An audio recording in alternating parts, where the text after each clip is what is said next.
Welcome to Celestial Zodiac, your home for clear and grounded astrology.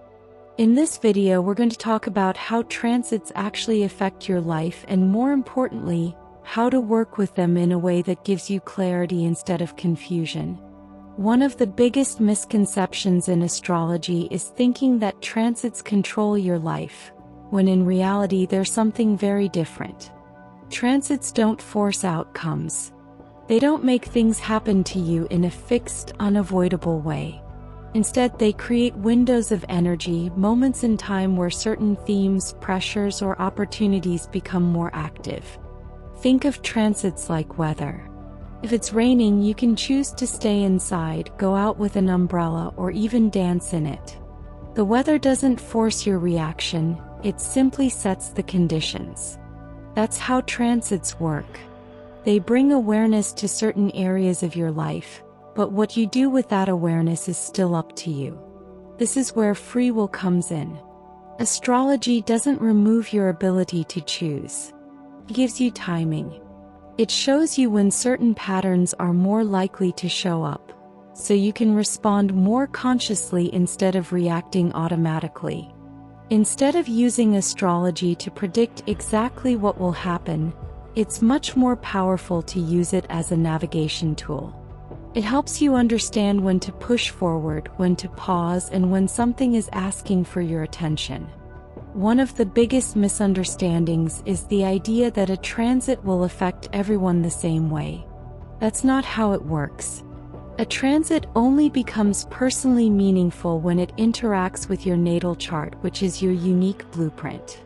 So even if millions of people are experiencing the same planetary movement, it will show up differently for each person depending on where it lands in their chart. For example, let's say Saturn is transiting through Pisces.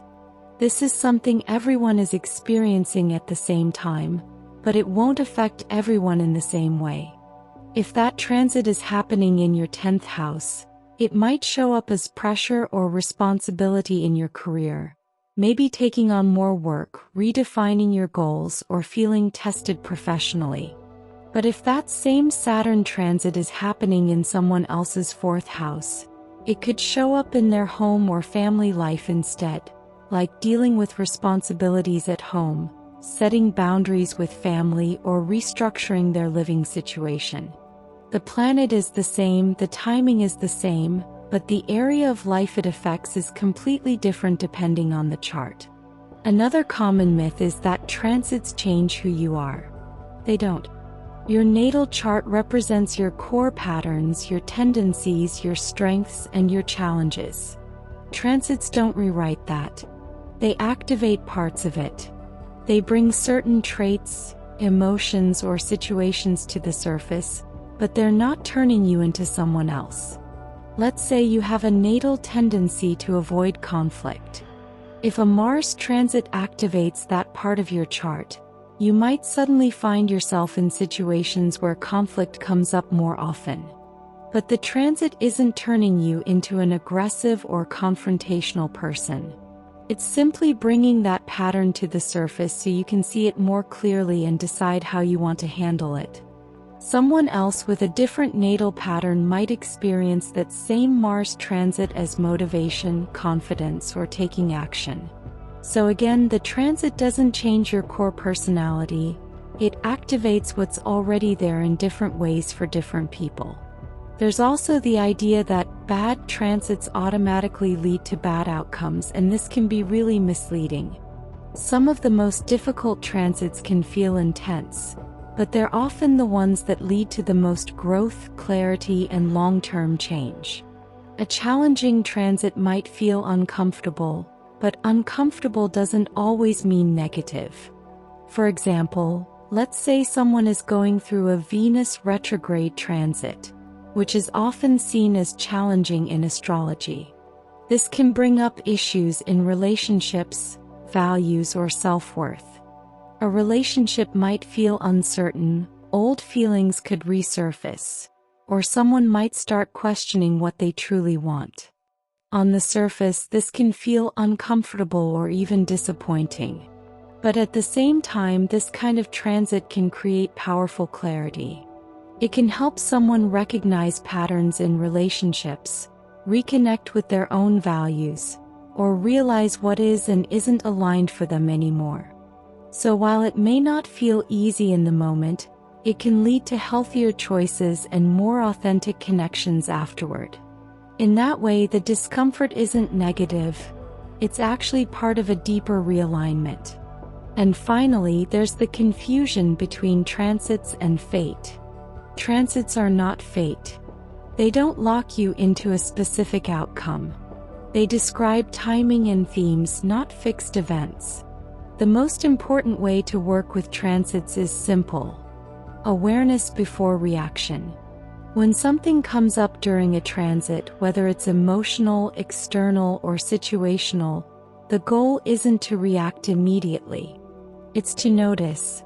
To ask yourself what this is bringing up for you, whether it's a pattern you've seen before and what's being highlighted right now. Transits are often mirrors. They reflect what's already there, just more clearly.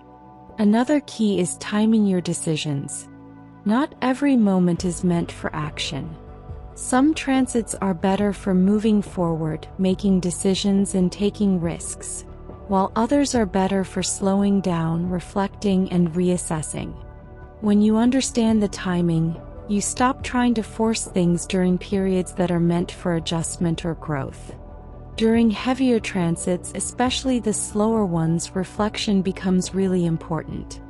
Instead of pushing against the energy, it's often more helpful to work with it by asking what it's trying to show you.